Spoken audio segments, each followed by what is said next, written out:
വൈദികർക്ക് വേണ്ടിയുള്ള പ്രാർത്ഥന. നിത്യപുരോഹിതനായ ഈശോയെ, അങ്ങേ ദാസന്മാരായ വൈദികർക്ക് യാതൊരാപത്തും വരാതെ അങ്ങേ തിരുഹൃദയത്തിൽ അഭയം നൽകണമേ.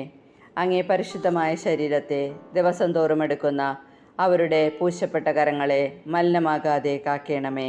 അങ്ങേ വിലയേറിയ തിരുരക്തത്താൽ നനയുന്ന അവരുടെ നാവുകളെ നിർമ്മലമായി കാത്തുകൊള്ളണമേ. ശ്രേഷ്ഠമായ അങ്ങേ പൗരോഹിത്യത്തിൻ്റെ മഹനീയ മുദ്ര പതിച്ചിരിക്കുന്ന അവരുടെ ഹൃദയങ്ങളെ ലോകവസ്തുക്കളിൽ നിന്ന് അകറ്റുകയും പരിശുദ്ധമായി കാത്തുകൊള്ളുകയും ചെയ്യണമേ. അങ്ങേ ദിവ്യസ്നേഹം അവരെ ലോകതന്ത്രങ്ങളിൽ നിന്നും സംരക്ഷിക്കട്ടെ.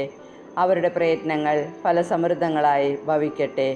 അവരുടെ ശുശ്രൂഷ ലഭിക്കുന്നവർ ഇഹത്തിൽ അവരുടെ ആനന്ദവും ആശ്വാസവും പരത്തിൽ നിത്യസൗഭാഗ്യത്തിൻ്റെ മകുടവുമായി ഭവിക്കട്ടെ. ആമേൻ. വൈദികരുടെ രാജ്ഞിയായ പരിശുദ്ധ മറിയമേ, വൈദികർക്ക് വേണ്ടി പ്രാർത്ഥിക്കണമേ.